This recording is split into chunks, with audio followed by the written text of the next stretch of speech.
Департамент полиции предупреждает. Здравствуйте, я сотрудник банка. 5 минут назад вы подавали заявку с вашего личного кабинета на замену вашего финансового номера. Стоп. Это интернет-мошенники. Злоумышленник звонит на телефон жертве и представляется сотрудником банка.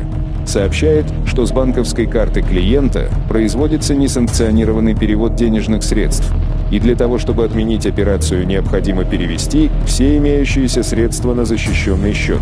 В некоторых случаях преступник может сообщить человеку о том, что на него пытаются оформить кредит. Чтобы это не произошло, необходимо самому взять кредит и перевести деньги на другие счета банка. Также вас могут попросить скачать программы, с помощью которых в дальнейшем мошенник получит доступ к вашим денежным средствам.